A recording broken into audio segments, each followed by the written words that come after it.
bandhig fanaadkan ay ku qabatay xarunta wasaaradda gaashaandhigga xukuumadda federaalka Soomaaliya fanaanada Farxiya Maxamed Cabdalle Kabayare ayaa waxaa ka soo qayb galay wasiir ku-xigeenka wasaaradda difaaca Soomaaliya taliyaha ciidanka xoogga dalka iyo waliba qaar ka mid ah saraakiil xigeenada xoogga dalka Soomaaliyeed bandhig fanaadkan oo ahaa bandhigii ugu horeeyay ee fanaanadu ay ku qabatay wasaaradda gaashaandhigga ayaa waxa ujeedkiisu ahaa dabaaldega guulaha ay gaareen ciidamada qalabka sida ee Soomaaliya gaar ahaan ciidanka xoogga dalka ayadoona lagu dhiirigelinayay difaacidda dalkooda iyo ka xoreynta shabaab deegaanada ay kaga dhuumaaleysanayaan gobolada dalka qaar ka mid ah ugu horeyntii fanaanada Farxiya Maxamed Cabdalle Kabayare ayaan waxaan wax ka weydiinay dareenkeeda ku aadan imaanshaha wasaaradda difaaca ayadoo ka hadashay farqiga u dhaxeeya marka ay dalka ka maqneed iyo hadda ay joogto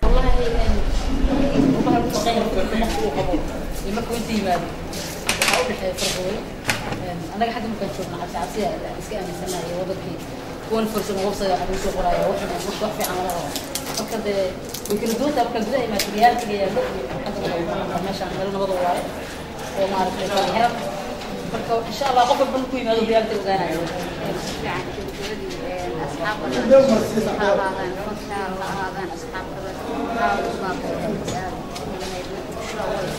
وحاول باقي نرد بسولي والله الله يسبت البعصر يوم الدشو يوم عرفتي daahir aadan cilmi indha qarsho taliyaha ciidanka xoogga dalka Soomaaliyeed ayaa waxa uu mahad celiyay fanaanada iyo sida ay isugu xil saartay inay farxadda la qaybsato ciidanka xoogga dalka waxaana uu sidoo kale ka hadlay howlgallada militari ee ka wadaan ciidamada xoogga dalka Soomaaliyeed qaar ka mid ah gobolada dalka Soomaaliya ciidanka xoogga dalka Soomaaliyeed oo markaba waligiisba u dhaartay inuu ilaaliyo sharafta iyo gobonimada ummadda Soomaaliyeed way ka go'an tahay inuu ka xoreeyo cadawga nabadiidka ah oo ogolayn ummadda Soomaaliyeed in sharaf iyo ciis ay ku noolaato ayagoo sida aad arkateen aan marnaba u kala aabayeelin saqiir waayeel nooc kasta Soomaalidu dhaqan bay laan jirtay waxa la oran jiray war birmageydo waxa la yiraahdo waa ilmaha waa dumarka waa dadka waayeelka dadkaas lama dilo waligeed dhaqan uma lahayn Soomaalidu dilo laakiin al-shabaab waxay aan ugu baxday oo ku noqotay inay dadka masaakiinta layso caruurta layso dumarka layso odayaasha layso halkaas waxaad ka garanaysaa waa dad ku talagalay in ummadda Soomaaliyeed ay ciribtiraan gabagabadii wasiir ku-xigeenka wasaaradda gaashaandhigga xukuumadda federaalka Soomaaliya mudane Cabdalle Xuseen Cali ayaa waxa uu sheegay in laga rabo fanaaniinta Soomaaliyeed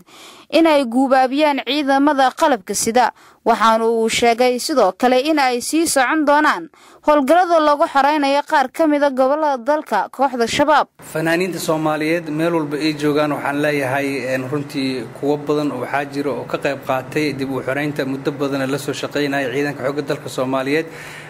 kuwa kalena hadda waa yimaadeen waxay diyaar u yihiin sidoo kale kuwa kale oo maqan ayagana waxaan leeyahay sidoo kale ha ku daydaano fanaaniinta meel walba ay joogaan runtii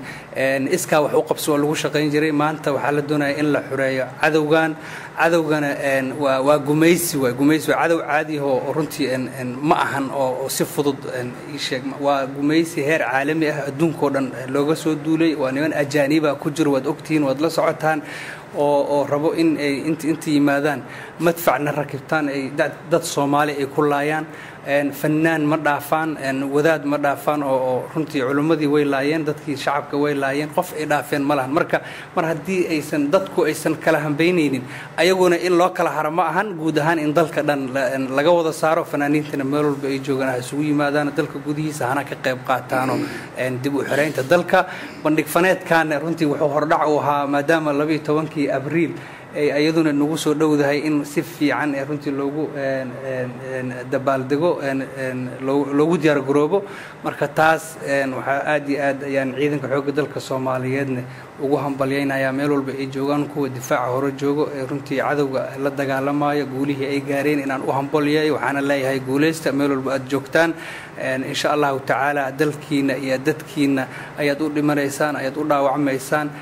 waxaadna gaari doontaan maalmaha kamida oo waliba waqti dhow ah dalkan oo nabad ah meel walbana laga mari doono insha Allah taala. bandhig faneedada ay u sameynayaan fanaaniinta Soomaaliyeed ee qurbaha ka yimid ciidamada qalabka sida ee Soomaaliya ayaa ah mid lagu dhiirigelinayo isla markaana niyadda loogu dhisayo ayadoona ciidamada xoogga dalka iyo dhammaan ciidamada qalabka sida ee Soomaaliya oo kaashanaya kuwa midowga Afrika ee AMISOM ay goobo fara badan ay ka xoreeyeen maleeshiyaadka shabaab. Farxiye Mir Axmed, warbaahinta qaranka Soomaaliya, Muqdisho.